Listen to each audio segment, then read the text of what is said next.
right, what's up everybody? It's Marauder Monday. I'm in the garage hanging out, thinking back on a lot of things. If you were here last time, made a few notes of some things I want to try and do different. So here we go.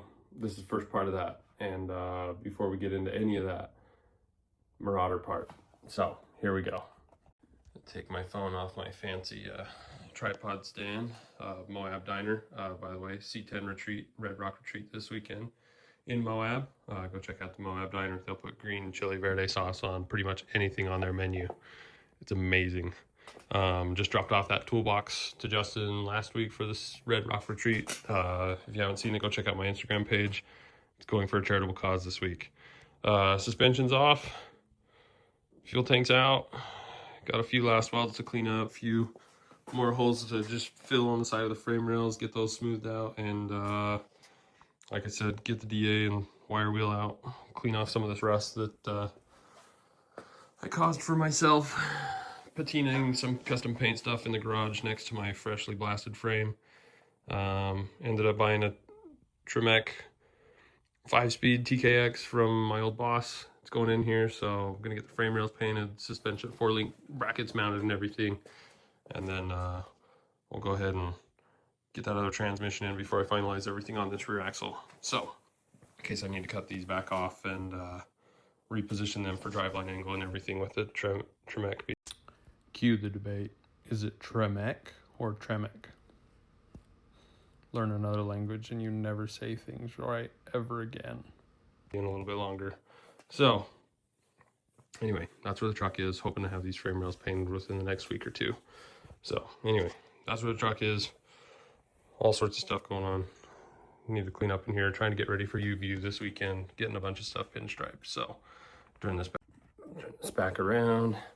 So with UVU being this weekend, I've been thinking a lot about wanting to do like a couple part series kind of geared towards kids getting out of high school, trying to figure out what they're going to do with their life, with their career path, all those different things. Because I kind of feel like there is so much emphasis put on you need to go to college, you need to get a 4-year degree, like all this stuff, and like there's no other options. Like you go to high school and they have job fairs and they have the schools come and present themselves, and you don't even hear about anything other than that.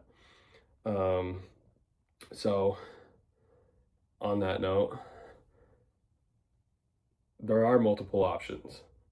You can go to a trade school, you can go to a 4-year university, you can go beyond that, do a master's program, all that kind of stuff. You can just get a job in the real world and go apprentice somebody and learn a trade. And they're all good things. There's no just one right answer that is the one size fits all. Like I've done all 3 of them and maybe then some, and they've all been beneficial and good for different things and at different times in my life. So the first one I want to cover this week would be apprenticing somebody, learning a trade, just getting a job, pushing a broom, working your way up kind of thing. And then in the next couple parts, in the next couple weeks, I'll talk about, going to school, getting a 4-year degree, the benefits that have come from that. And then also a trade program, because having gone and worked in an industry after high school and then going to a trade program after having some actual industry experience was probably a different experience for me than it was for somebody who got out of high school and went straight into a trade program and had no idea what was going on or what the teachers were talking about or what tools they needed or any of that kind of stuff. So with the UVU show this weekend, I was a beneficiary of one of the scholarships that show provided while I was in school. I still go back, I still support the program, I support the teachers and professors. I've gone back and done demos in pinstriping and custom paint to kind of give back to the people that supported me. But that's not the only thing I did. So the first one I want to talk about was, here I was 12, 13 years old, and I had a neighbor that had cool cars. I've talked a lot about him on my Instagram page. He passed away a couple years ago after being hospitalized and having his organs shut down after having COVID. Big influence in my life, helped get me into cars. I bought this truck that we're in here working on from him. That's kind of where the Mark III Volkswagen influence came from, and just kind of watching across the street, looking up to him, wanting to, do some of the cool things he was doing made me want to get into cars. So at about 12, 13 years old, something that's not as prominent anymore, but I was in the Boy Scouts program. We had good leaders. We had a lot of my friends were involved with it from junior high, the local area. And one of those leaders owned a mechanic shop. And if you're not familiar with the Boy Scouts program, they have like different ranks and stuff that you do, different requirements to earn the badges, the highest being the Eagle Scout.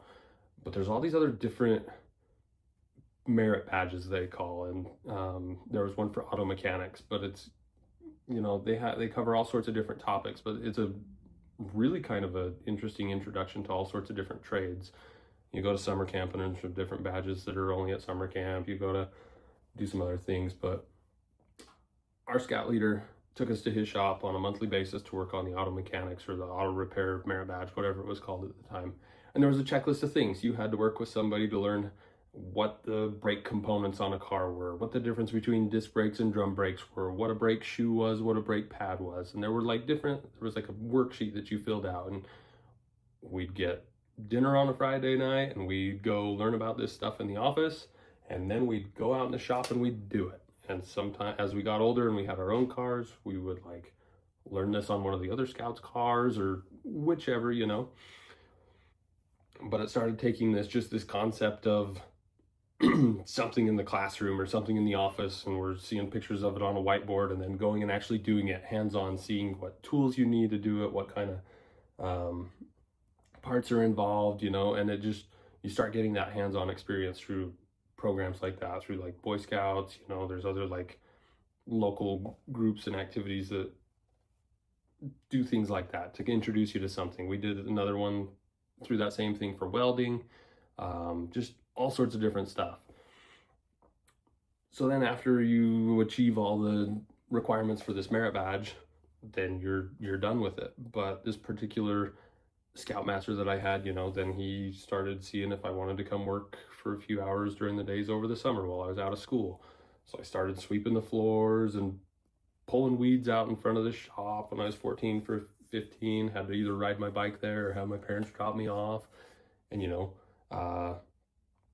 then when those things were done, it was like, okay, we got all this scrap metal to go. I'm going to have you start dismantling these engines, and we're going to separate the aluminum and the steel and, different things like that. And so you started like going through the toolboxes at the shop and finding sockets and wrenches and sometimes just really big hammers to take some of these engines apart. And just kind of getting some exposure to these different parts of the industry and different things you could do. In the meantime, while I'm in junior high and high school, they have like job fairs and schools would come and advertise, but I don't really ever remember anybody talking about trade programs. I was always like, oh, hey, come to the U, go through our engineering program. Hey, come to BYU, do the accounting program, like all these different things. But like as a teenager, really the only thing I was under the impression was if you wanted to work on cars, you were either mechanic or you worked at the tire store. Didn't even cross my mind that you could paint cars, that you could do custom upholstery. At that time, vinyl wraps and tint were just kind of like starting to be a thing. And I had some friends in high school that were kind of like intrigued by that and have gone on and done like really epic things with that. But there was no like, I don't, and if there was and I wasn't there, shame on me, but I don't remember anybody saying like, oh, hey, like you can, if you're interested in custom upholstery or even just upholstery in general, like there's a shop that does that and you can get in, learn about these things. But I was learning about mechanics, and Scott at the Mechanic Man, when it came time for me to buy my own truck from Dustin, was like, hey, like you're working here part-time, taking the trash out, doing some light oil changes, you can bring your truck down here and we'll help you get it running and we'll get it on the road and you'll get to learn how to do it. You're going to buy the parts and we can pull it in on after hours and on the weekend and do these things and you can learn. And it was a really cool experience. I'm so grateful to Scott for opening the doors to his shop. And, there were a lot of weekends we went just to clean the shop and scrub the floors. But that got me in the door to kind of introduce me to something that's become my life, career path, passion, everything. We experimented with a little bit of like body work and panel replacement, just the techs that were at his shop that then I became friends with as I worked there over the summers. You know, I'm still in contact with some of those guys to this day, 30, 20 something years later.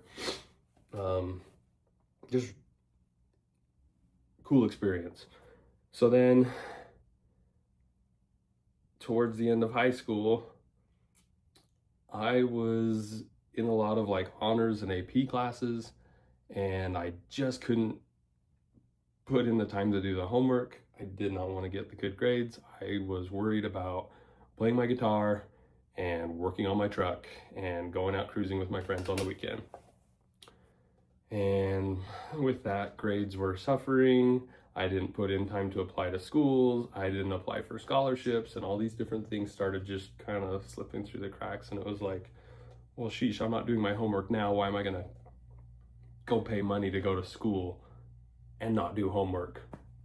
And so, as much as that was kind of a tension point between me and my dad at the time, after high school, I think he kind of picked up that I wasn't going to college after high school, at least not immediately after.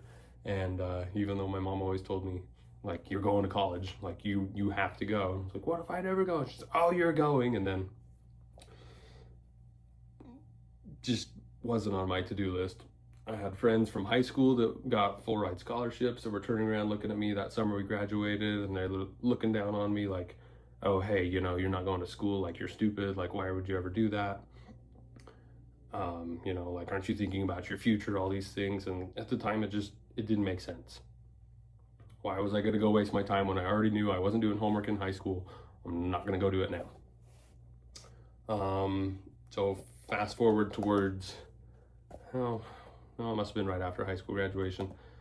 My dad knew at that point that I was going to do what I wanted, and he might as well help line me up with somebody who was going to teach me more. So at this point, my truck had been running for a few years. My Scoutmaster had helped me get to that point, and I'd been driving it to school. And now it was time for something more. So after I graduated, I cleaned pools for another friend over the summers. I had a pool maintenance and construction business, and did that for a lot of summers while I was in college and everything. But towards that end of the first summer out of high school, my dad lined me up with who was his longtime business neighbor from when my dad had his business, and then he was our family mechanic forever. And he was looking for some help at the time, and my dad had mentioned I was interested in cars and had been doing a little bit through school and in scouts, and he said, well, have him come talk to me. So I went down and talked to him, and at the time I was 17 and he needed me to be 18 for insurance reasons for driving the cars and everything. But he said, come talk to me at the end of the summer, and if I haven't hired somebody else, I'll bring you on. And he basically kind of phrased it at the time as like, I'm willing to teach somebody that's willing to learn, and right now some of the other people that are interested aren't really willing to put in the time to learn, and so I'm not going to waste my time.